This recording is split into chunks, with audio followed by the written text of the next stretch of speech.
Advogado, político, filósofo, jurista e escritor, Miguel Reale é um dos expoentes do pensamento conservador no Brasil. Nascido em 1910 no interior de São Paulo, ele inicia sua militância política na década de 30, filiando-se à Ação Integralista, influenciada pelo fascismo italiano. Miguel Reale torna-se um dos principais teóricos e um dos líderes mais atuantes do movimento, decretado ilegal por Getúlio Vargas em 37. Os anos 40 vão encontrá-lo à frente da Cátedra de Filosofia do Direito da Universidade de São Paulo, da qual é nomeado reitor e implanta pela primeira vez no Brasil o ensino noturno. Em 47 é convidado pelo governador Adhemar de Barros para a Secretaria de Justiça do Estado de São Paulo, cargo que volta a ocupar em 62, quando Adhemar é novamente eleito.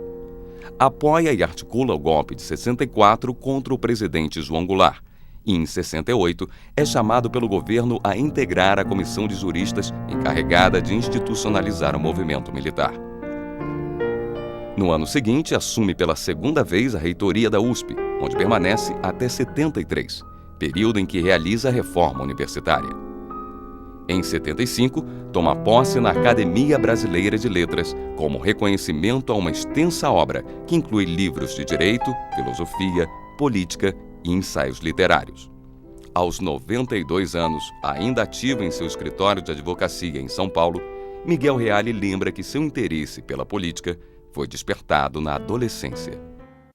Eu nasci em uma pequenina cidade paulista chamada São Bento do Sapucaí, que tem a característica de estar na fronteira entre São Paulo e Minas Gerais.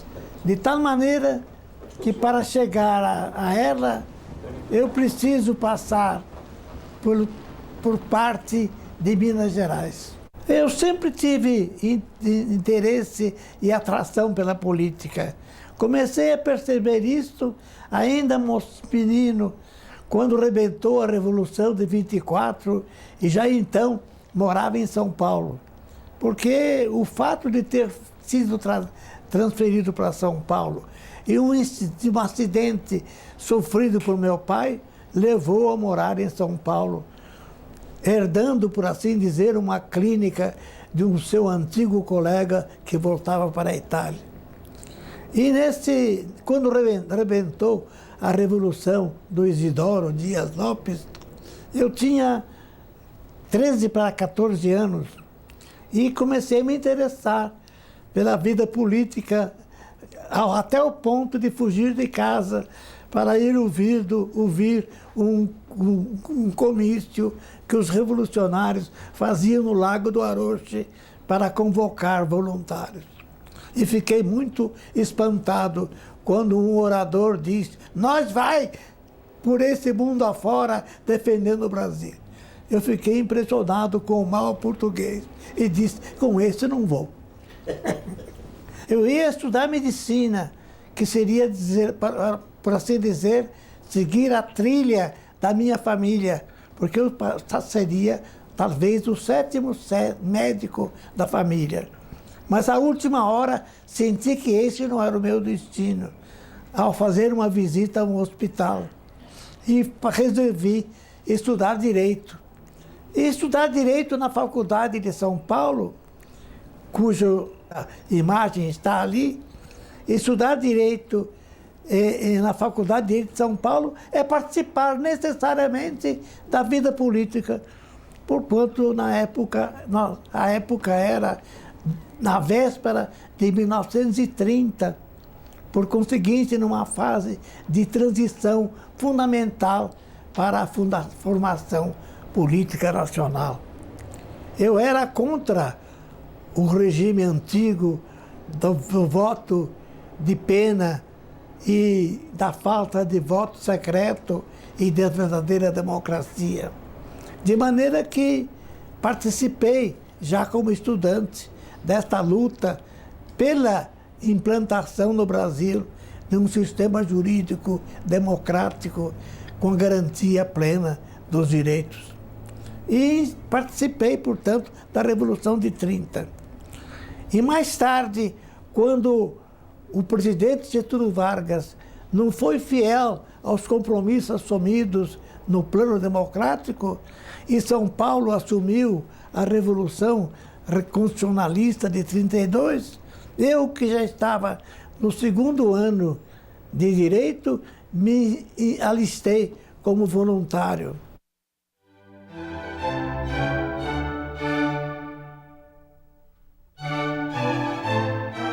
Getúlio Vargas é o chefe do governo provisório instalado pela Revolução de 30. Ele adota medidas centralizadoras, fecha o Congresso e nomeia interventores para os estados. Em São Paulo, a elite regional defende a imediata constitucionalização do país e se levanta contra Getúlio. E foi na qualidade de terceiro sargento que fui para o interior do estado de São Paulo, na zona sul de Itaquera, Caputera, à altura de Avaré, para participar, portanto, da Revolução Constitucionalista. E quando esta não conseguiu vencer as tropas revolucionárias muito mais poderosas do governo federal, eu entrei numa natural crise, como foi a de todos os vencidos. Mas compreendi que a vida continuava e participei, portanto, intensamente da vida política. No momento, eu tinha uma formação socialista.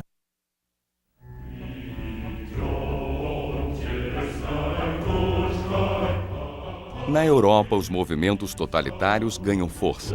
Mussolini detém o poder na Itália fascista. O nazismo é vitorioso na Alemanha. No Brasil, Plínio Salgado cria a Ação Integralista, um movimento de inspiração nacionalista. Mas os críticos do integralismo apontam semelhanças com as ideologias de Hitler e Mussolini.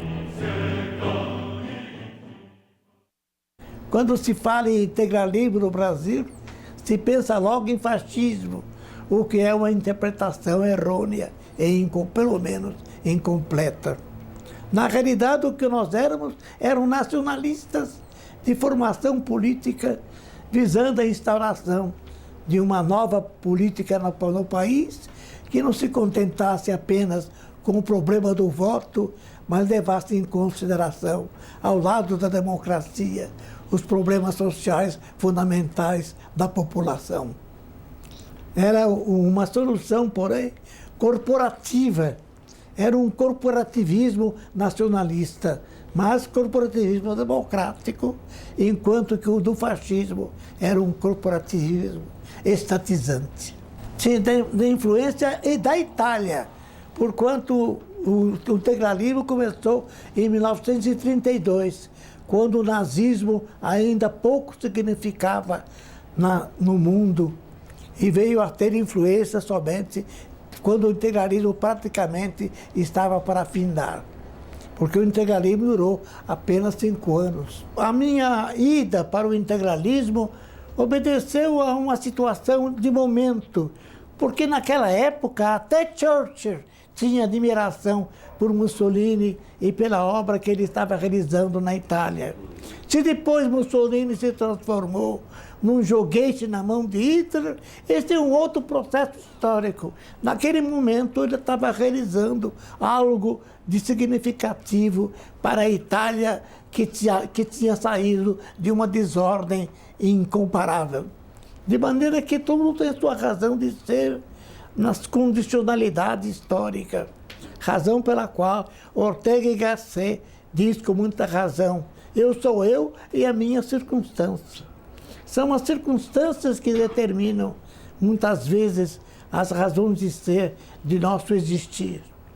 E eu, naquele momento, tinha, portanto, que tomar uma posição, como tantos outros o tomaram, numa sentido do chamado Estado Forte, como solução para a crise do momento, inclusive para fazer face ao movimento comunista, ao perigo comunista que se apresentava de maneira bem visível em todo o mundo. Em São Paulo nunca houve influência do Partido Nazista. O nazismo teve influência do Rio Grande do Sul e, sobretudo, em Santa Catarina. Mas em São Paulo, influência muito reduzida de um grupelho insignificante. E E no integralismo nunca houve influência do nazismo como tal. O que houve foi um certo movimento diminuto também, antissemita do ponto de vista mais do econômico do que racial, chefiado por Gustavo Barroso. Mas era uma minoria, movimento este com o qual não participei. E a demonstração, a prova cabal de que jamais participei do movimento antissemita está no fato seguinte, que quando escrevi em 1934 o meu primeiro livro, O Estado Moderno, eu o dediquei a um judeu, estudante, meu colega, falecido na Revolução de 34, o húngaro José Prais. De maneira que nunca alimentei qualquer diferença contra o judeu por ser judeu.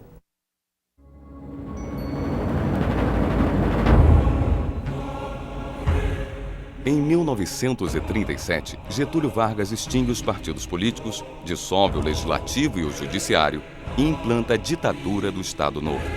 Os planos de transformar a Ação Integralista num poderoso partido caem por terra. Revoltados, alguns militantes tentam um golpe de força contra Getúlio, atacando o Palácio Guanabara. A tentativa fracassa e fica conhecida como Putsch integralista. Bom, em primeiro lugar, eu preciso fazer uma correção fundamental. É uma tolice, te perdoo que uso essa palavra, falaste em Putsch integralista. Na realidade, o que houve foi uma aliança entre integralistas ressentidos com o fechamento do partido, num grupo chefiado por Belmiro Valverde, que era, aliás, uma grande pessoa, um grande médico e uma grande personalidade, um grupo chefiado por Belmiro Valverde e os liberais de São Paulo, da Aliança Liberal. Tanto assim que o chefe geral era o general Castro Júnior, que depois confirmou essa minha declaração, conforme eu explico longamente no meu livro de memórias. O integralismo foi um instrumento, foi o corpo de ação no ataque ao Palácio Guanabara, mas chefiados por um líder liberal, o capitão Fournier, que não é nada mais, nada menos do que o famoso capitão-chefe do trem blindado da Revolução de 32 em São Paulo.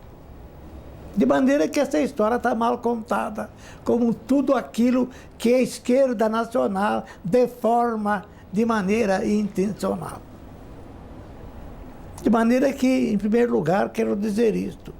Nessa ocasião, eu não estava no Rio de Janeiro, mas eu morava em São Paulo, de onde, por conseguinte, não podia estar participando no Putsch integralista do assalto ao Palácio Guanabara. E tampouco Plínio Salgado, que na ocasião se encontrava exilado em São Paulo, ou melhor, hospedado em São Paulo, desde quando o integralismo fora fechado.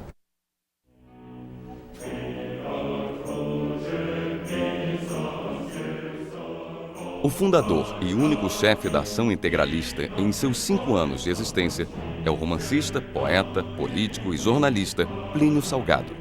Ele chega a liderar cerca de 200 mil militantes em todo o país, organizando manifestações e desfiles dos chamados Camisas Verdes.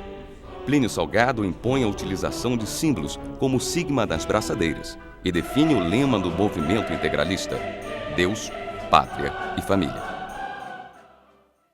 Há um aspecto muito curioso na minha vida com Plínio Salgado, porque Plínio Salgado nasceu na mesma cidade em que nasci eu, São Bento, Sapucaí, mas eu nunca o havia encontrado. Só o encontrei quando já formado, portanto, advogado militante, é que eu vim a conhecer. Plínio era um homem de grande talento, um dos maiores escritores deste país. Não se faz justiça à obra literária de Plínio Salgado. O Estrangeiro, de Plínio Salgado, foi o primeiro romance social publicado no Brasil.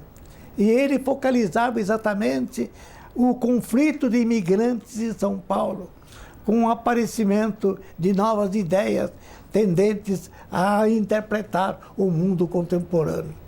Pois bem, eu tinha simpatia pelo Plínio escritor, que eu conheci pelo livro antes de conhecer pessoalmente.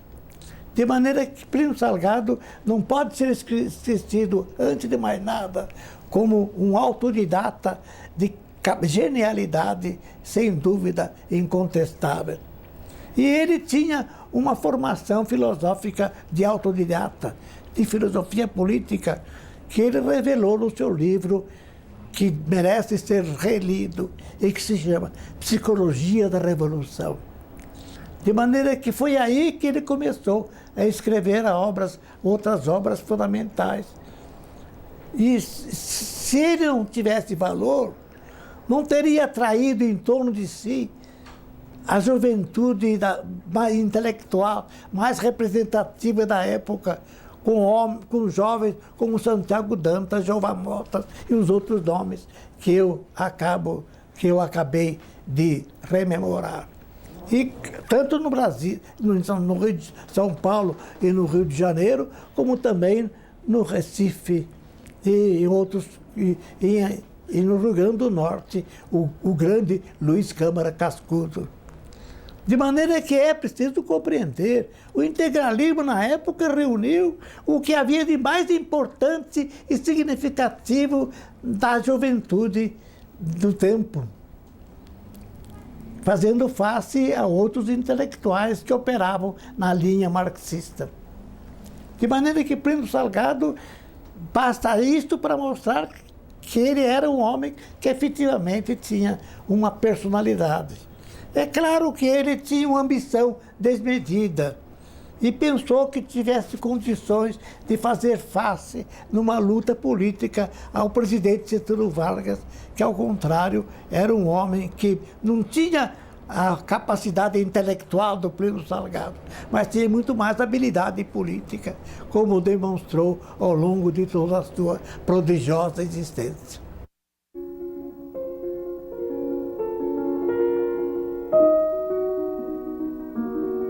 Getúlio Vargas foi o responsável pelo fim da ação integralista brasileira, proibida de atuar no país a partir da implantação do Estado Novo. Anos depois, porém, Miguel Reale acabaria se transformando em colaborador do presidente, que ele hoje considera um verdadeiro estadista.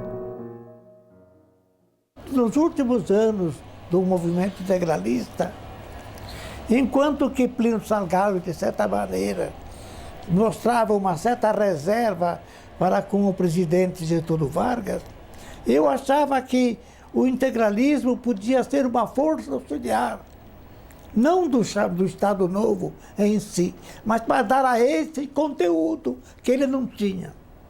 Mas de maneira que talvez Getúlio Vargas soubesse desse meu entendimento.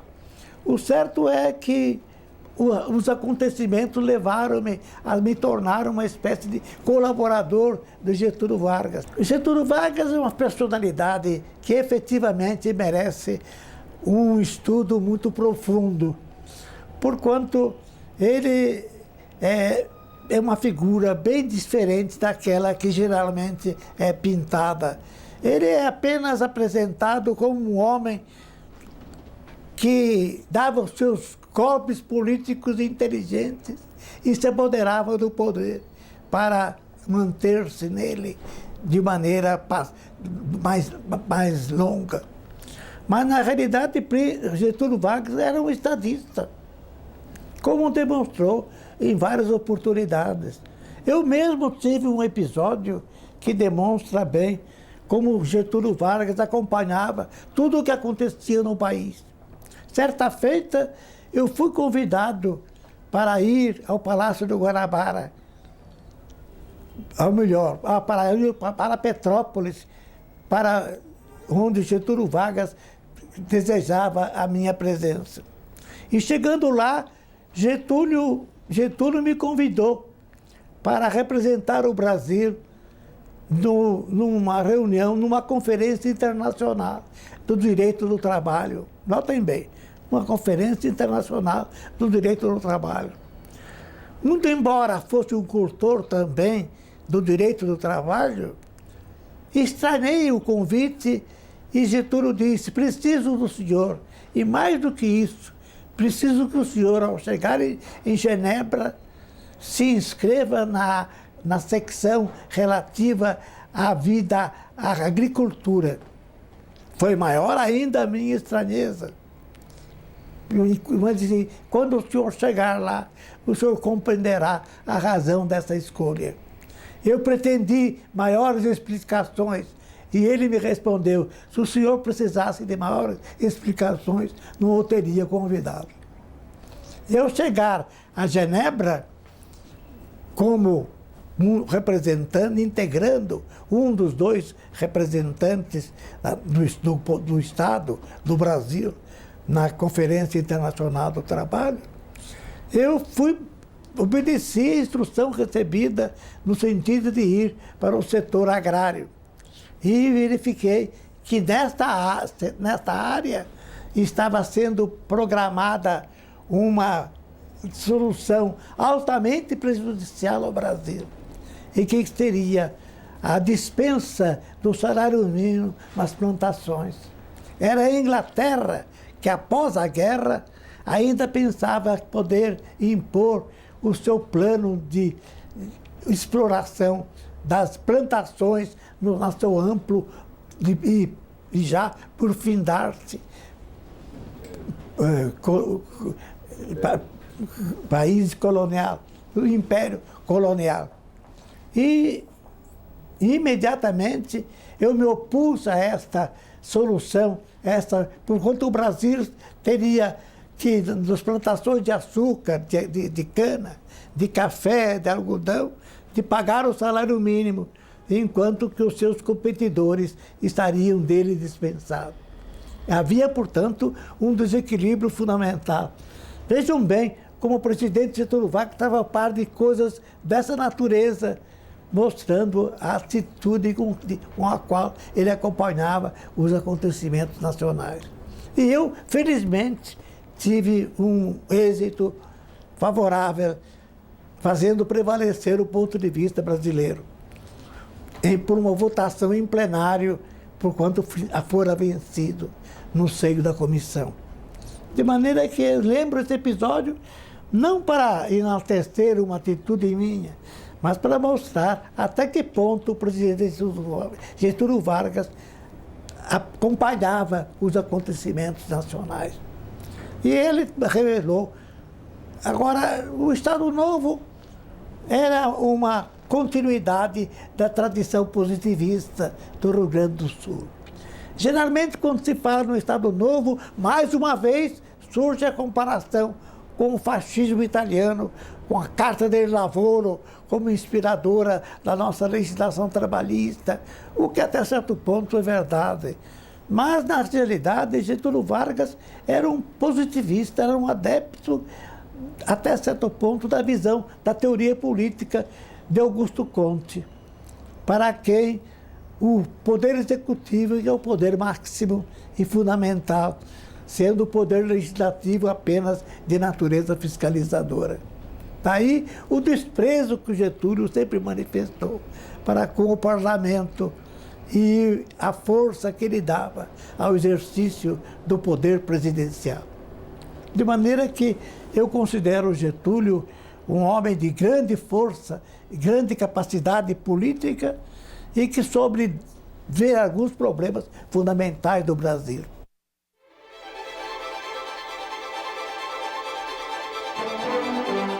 Com o fim da Segunda Guerra Mundial, uma onda de democracia varre o Ocidente. No Brasil, a ditadura Vargas chega ao fim e o país volta a eleger seus representantes e dirigentes. Nessa ocasião, eu era membro do Conselho Administrativo do Estado. E quando deu-se a redemocratização do país, eu resolvi fundar um partido político.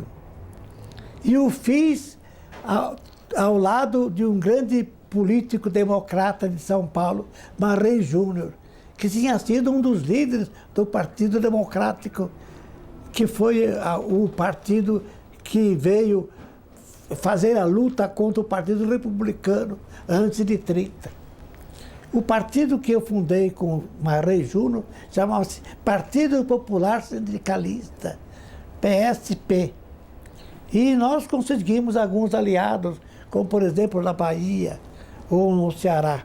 Elegemos, aliás, um senador e por conseguir um senador, enquanto que e mais 7 deputados, enquanto que Adhemar de Barros, com o seu partido, chamado Partido Republicano Progressista, ele elegia apenas o deputado Café Filho, no Rio Grande do Norte. Pois bem, diante do insucesso eleitoral dos nossos partidos, eu propus ao Adhemar, que eu então fiquei conhecendo, que fundíssemos os 3 pequenos partidos. O Partido Republicano Progressista, o meu Partido Social Popular Sindicalista.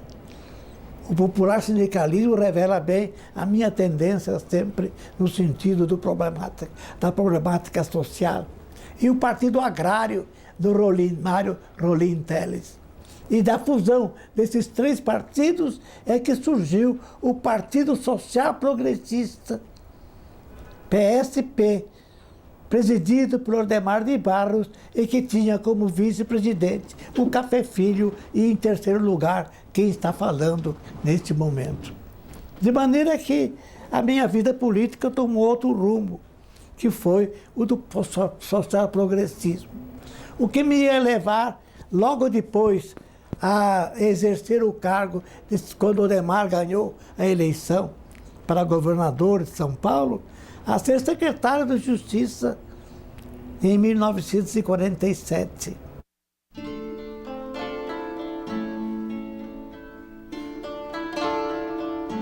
Adhemar de Barros é um político de estilo populista. Governa São Paulo por 2 vezes e chega a ser candidato a presidente da República. Miguel Reale ocupa o cargo de secretário de Justiça do Estado nos 2 mandatos de Adhemar. Adhemar de Barros era um homem também muito controvertido e de difícil definição, porquanto ele tinha uma visão inegavelmente grandiosa da ação pública, da função pública, como demonstrou o fato dele ter construído rodovias como a rodovia Anchieta ou realizado obras como o do Hospital das Clínicas de São Paulo, que até hoje é o maior hospital do país. Mas, ao mesmo tempo, ele pecava porque não sabia realizar obras públicas sem ter uma certa participação indireta na sua execução. E isso se tornava, de certa maneira, incompatível com a minha maneira de ser. Razão pela qual eu sempre ocupei cargos por poucos meses. Eu fui secretário da Justiça apenas por 5 meses, porque não encontrei condição para continuidade. De maneira que é isso que eu posso dizer. Adhemar de Barros tinha alguma visão de estadista e, ao mesmo tempo, comprometia essa sua atividade em razão de outros compromissos aos quais eu prefiro não fazer alusão maior.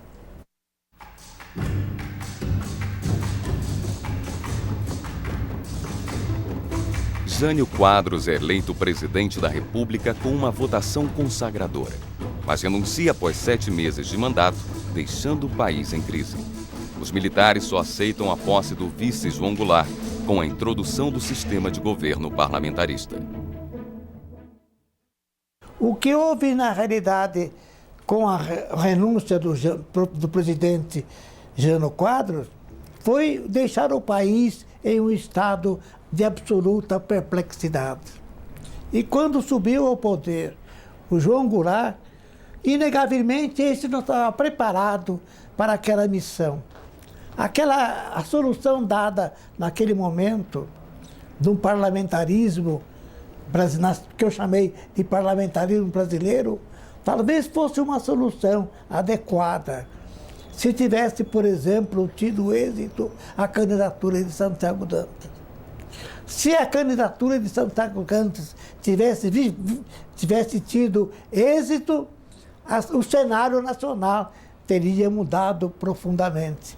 Mas João Goulart não acreditava, tinha temor, como todo homem medíocre, ele tinha temor do homem inteligente, que era Santiago Dantas, com a sua capacidade, não apenas de conhecimentos, mas de realizações. De maneira que o governo de João Goulart ficou solto no espaço. E, nesse momento, houve uma penetração inegável do Partido Comunista.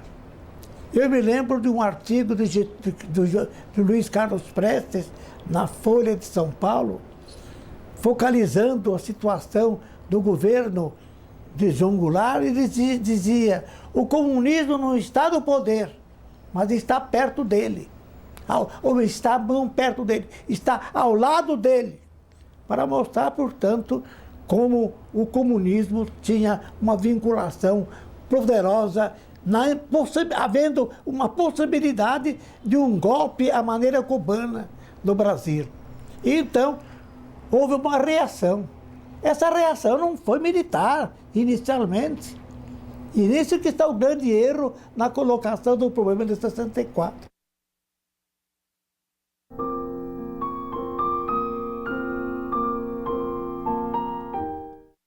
O meu filho, Miguel Reale Júnior, na época era estudante. Ele e outros estudantes promoveram um encontro singular e estranho entre Carlos Lacerda e Adhemar de Barros.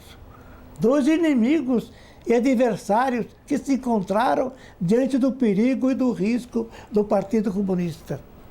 E então, deste encontro de Getúlio com Adhemar de Barros, de Carlos Lacerda com Adhemar de Barros, é que surgiu uma tomada de posição de outros governadores, como, por exemplo, do Meneghetti, no Rio Grande do Sul, e de Magalhães Pinto.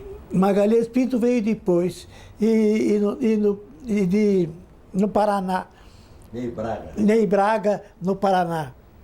Posteriormente é que houve adesão do Magalhães Pinto, mas sempre à maneira mineira, sem ser uma tomada de posição positiva e clara, a não ser a revelar-se mais tarde, no momento do desfecho da Revolução.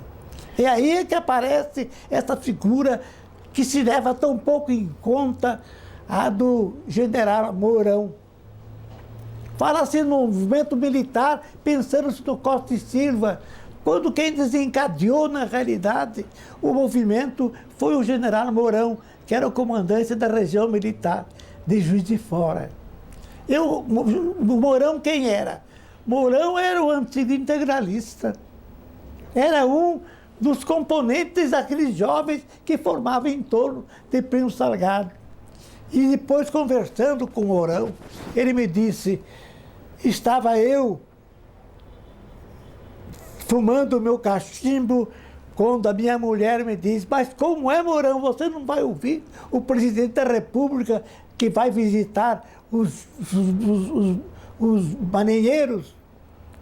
E então eu caí em mim e fui ouvir no rádio o que estava acontecendo. E quando vi o presidente da República tomar aquela posição subserviente perante os marinheiros, eu disse: chegou a hora de tomar uma posição. E comuniquei-me imediatamente com o comandante de Belo Horizonte e com o presidente, com o governador Magalhães Pinto, e resolvi desfechar a Revolução e marchar sobre o Rio de Janeiro. Entrei numa aventura. E foi nesse momento que o Exército aderiu. O Exército do Rio de Janeiro aderiu. E São Paulo também tomou posição com o general Cruel, que tinha ligações muito diretas com o Adhemar de Barros.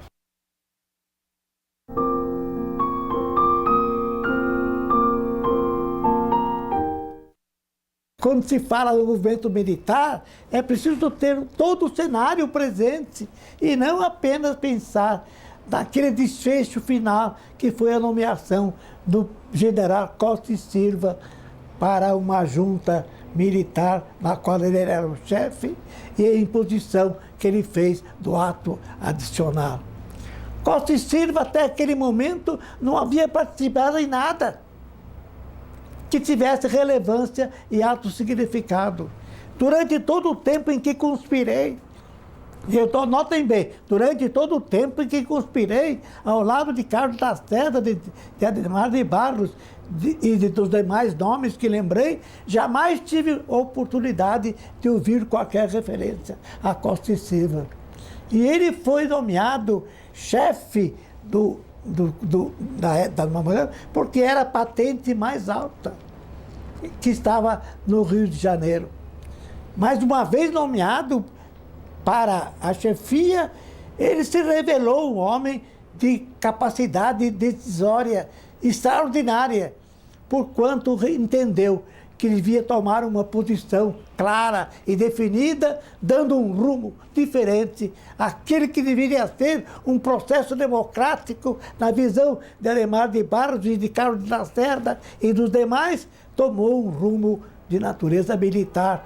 Herança, talvez, do antigo positivismo que veio passando por Floriano Peixoto, Hermes da Fonseca e assim por diante, e que constitui e que parece ser uma constante em certos meios militares.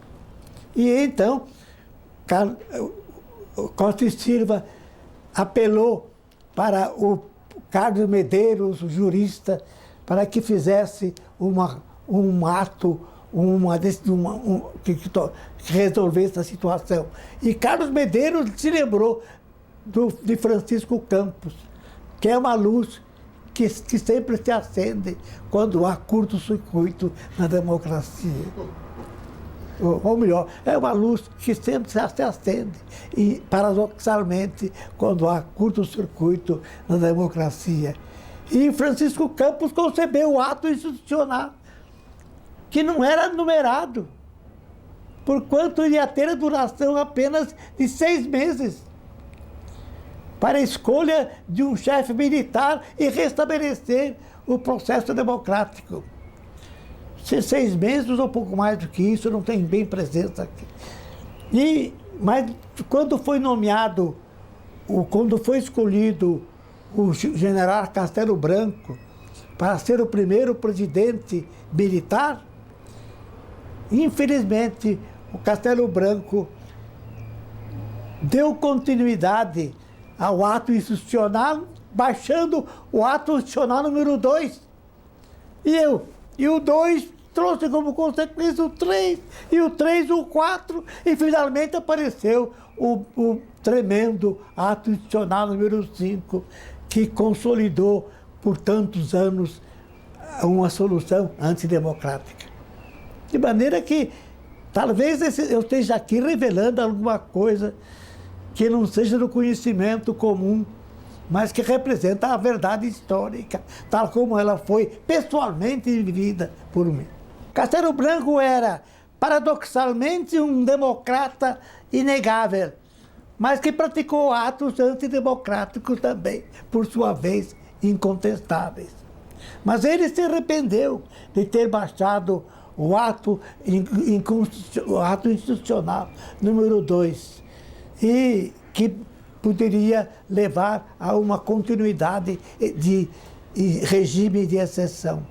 E então ele convocou os juristas da época, entre os quais não estava eu, para fazer uma Constituição de 67. A Constituição de 67, por conseguinte, surgiu como uma solução de emergência. E era uma Constituição bem feita, bem elaborada, sintética, na qual faltava apenas uma declaração de direito, como depois me disse Afonso Arinos de Melo Franco, quando fomos membros do Conselho de Cultura. Certa vez, conversando com Afonso Arinos, ele disse, o general Castelo Branco me consultou, ele era parlamentar na época, senador, se não me engano, e sobre a Constituição 67.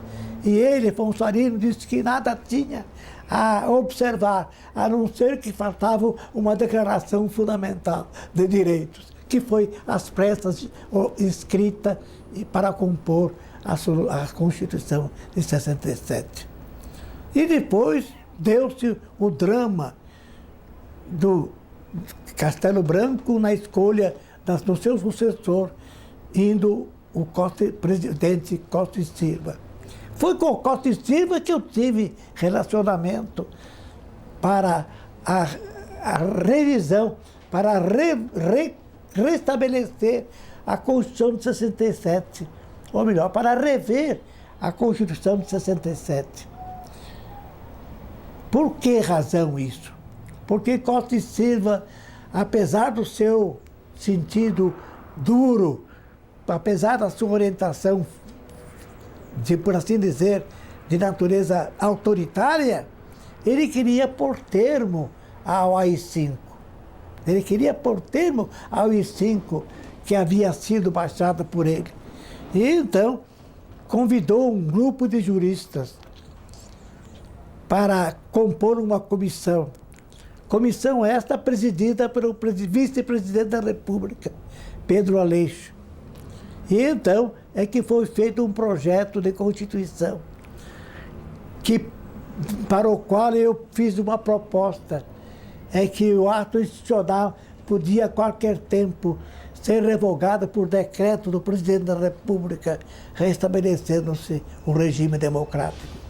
E devo aqui declarar, por ser expressão da absoluta verdade, que Costa e Silva concordou com esse meu ponto de vista, declarando que um dos seus primeiros atos seria a revogação do ato institucional.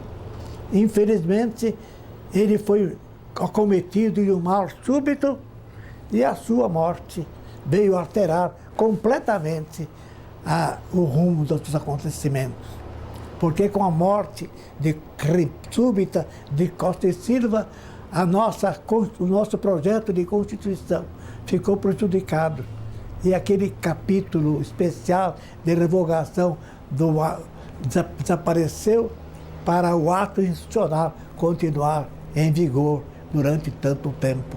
Com a morte de Costa e Silva, foi nomeada uma comissão, uma junta militar. Não uma comissão, uma junta militar, que depois iria escolher o presidente Médici. Pois bem, essa junta militar incumbiu o professor Leitão de Abreu de dar uma redação à emenda constitucional de 1969.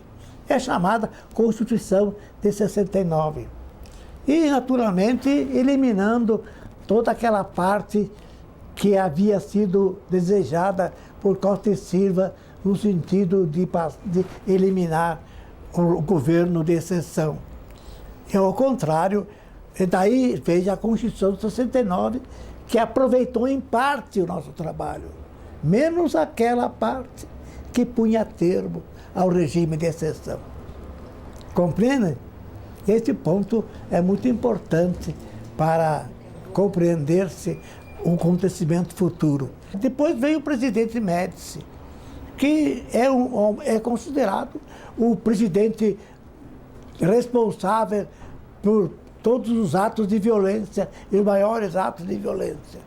Eu tenho a impressão pessoal de que ele ignorasse a maior parte dos atos de violência praticados, porquanto, por seu temperamento, não me parecia que fosse capaz de dar cobertura a todos aqueles atos violentíssimos que foram praticados. Mas prefiro me omitir, porque não tenho nenhuma prova, nem pró e nem contra essa circunstância. Do ponto de vista do preparo, inegavelmente, o mais preparado deles era o general Ernesto Geisel, porque tinha e foi indicado, aliás, como o general mais dotado de qualidades intelectuais e culturais. Mas ele era um homem de uma digamos assim,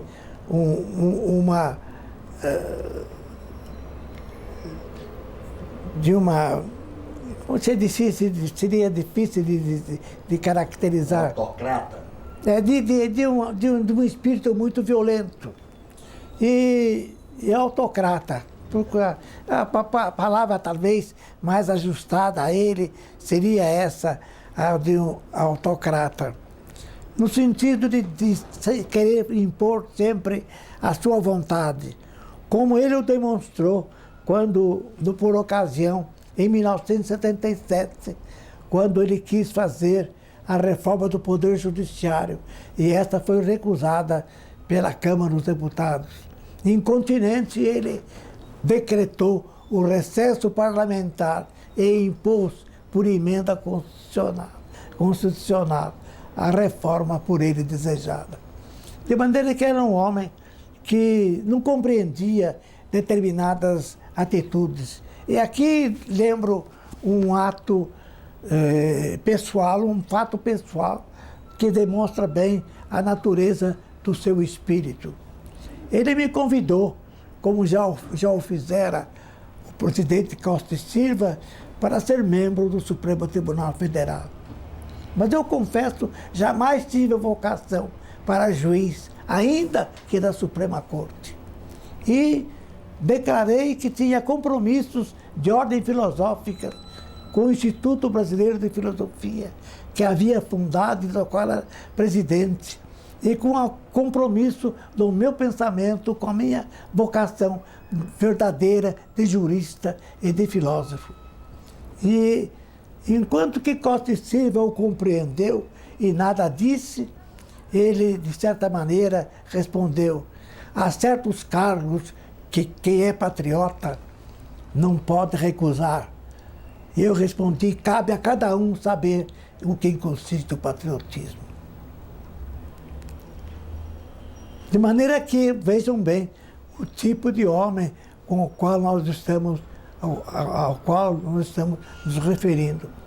Eu o considero um homem extremamente prepotente em certas circunstâncias, de maneira que ele tornou mais difícil o exercício do poder até um certo momento em que ele percebeu, porque ele é um homem muito inteligente e muito perspicaz, ele percebeu que não havia condições para a continuidade do poder militar.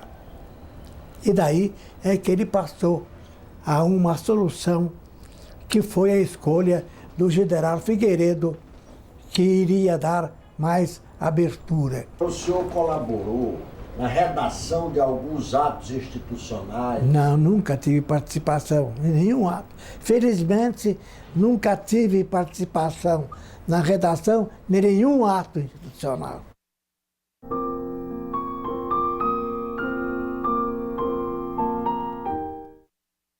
Jamais viria no Carlos Lacerda o inimigo da democracia. Ele era o inimigo da ideologia comunista, com a qual ele, durante um certo tempo, da qual ele foi, de um certo tempo, um seguidor. Mas depois ele percebeu que o que representaria de negativo o comunismo para o país e tomou sempre uma atitude. Ele foi sempre adversário de duas coisas, da ditadura e do comunismo.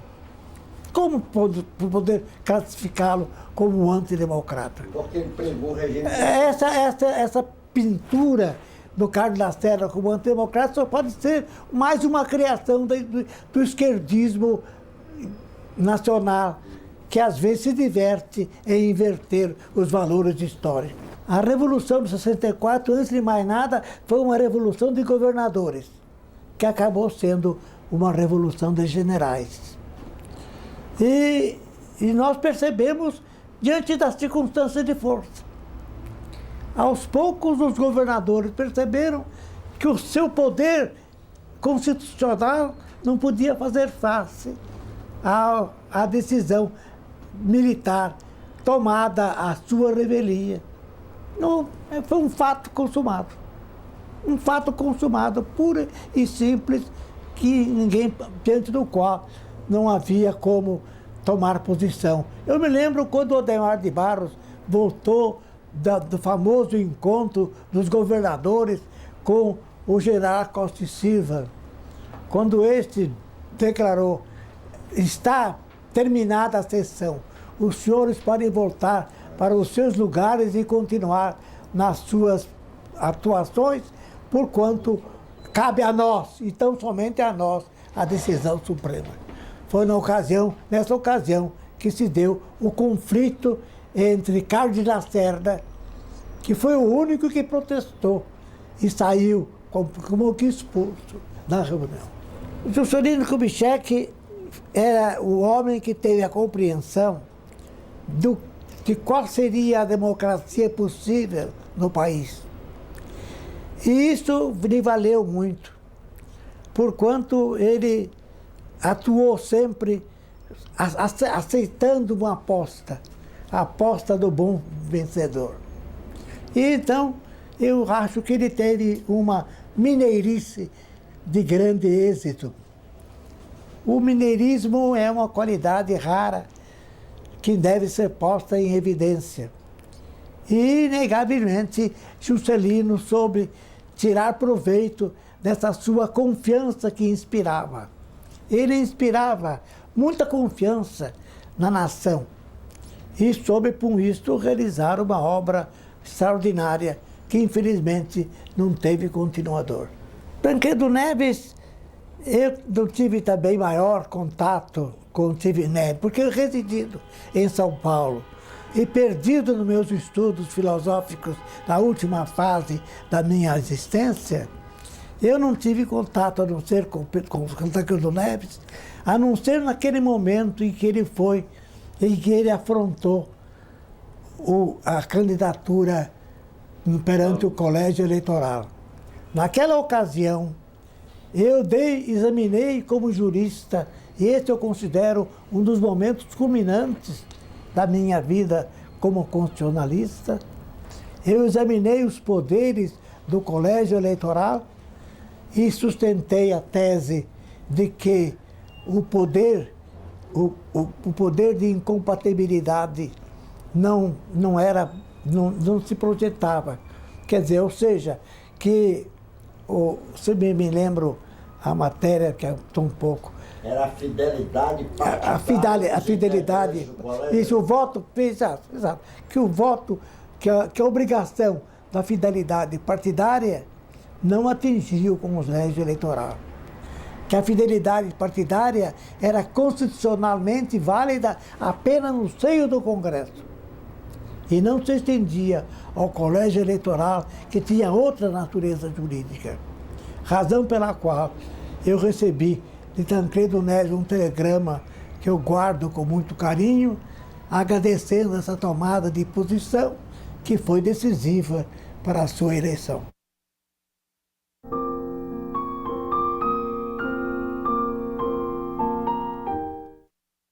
O meu maior orgulho político foi ter sido reitor por 2 vezes, porque foi nessa oportunidade que eu pude exercer por mim mesmo e deliberar por mim mesmo e poder executar aquilo que eu achava indispensável para a juventude e para a cultura nacional.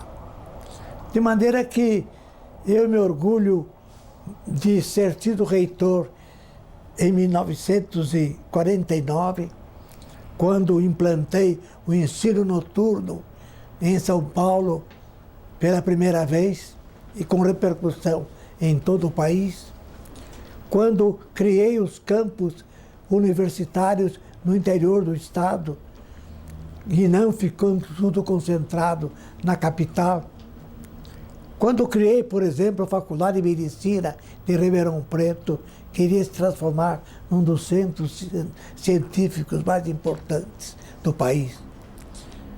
E depois, em 1969, 83, quando realizei a reforma universitária básica e implantei praticamente essa reforma, pondo termo às cátedras para criar os departamentos universitários, numa visão democrático-cultural, que foi da maior significação para a vida brasileira.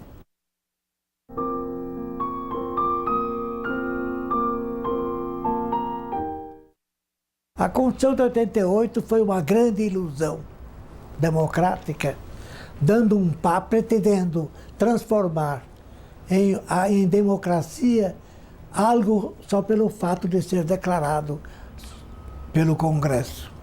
De maneira que a Constituição de 88 se perde naquilo que eu chamo o totalitarismo normativo. A democracia implica na renúncia de certos valores que devem ser deixados à liberdade de escolha. Quando, ao contrário, se quer determinar tudo na Constituição, acaba-se num totalitarismo normativo. É o mal da Constituição de 88. E que ela dispõe sobre tudo e não deixa lacuna para a liberdade e para a ativação partidária.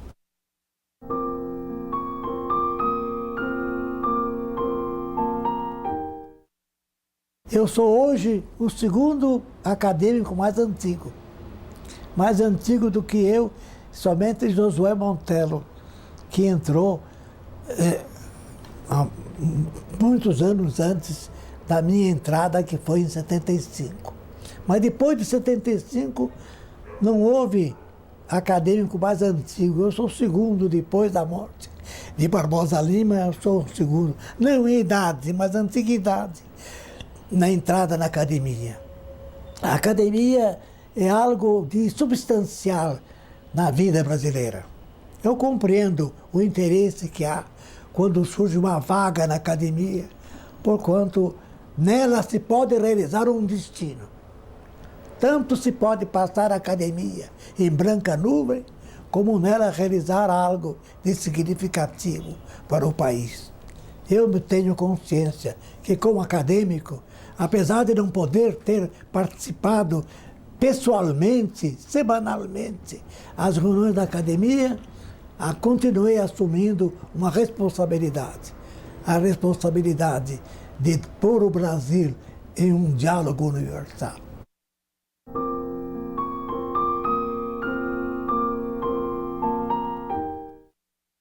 A democracia não se aprende na escola.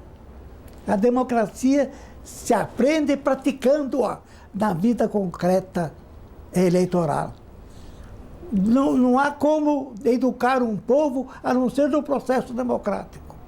Nós estamos vendo que o povo brasileiro hoje tem mais educação política do que tinha 5 anos atrás, no início do governo, ou 10 anos atrás, no início da Constituição de 88.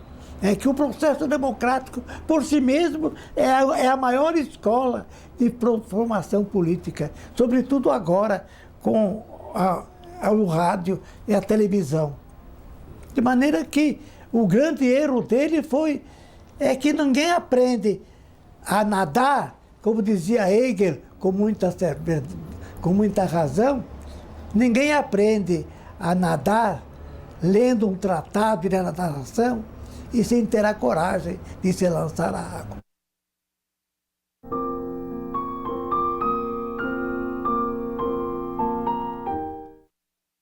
O meu destino estava traçado. Iria ser, ao longo da vida, aquilo que na realidade sempre fui, um professor. Se me perguntarem o que é que fui, acima de tudo, eu responderia imediatamente. Acima de tudo, acima da advocacia ou da filosofia, a minha vida foi a de um magistério. O que mudou do Miguel Reale integralista para o Miguel Reale de hoje? Eu digo que não mudou nada, porquanto fui integralista com dedicação e espírito público.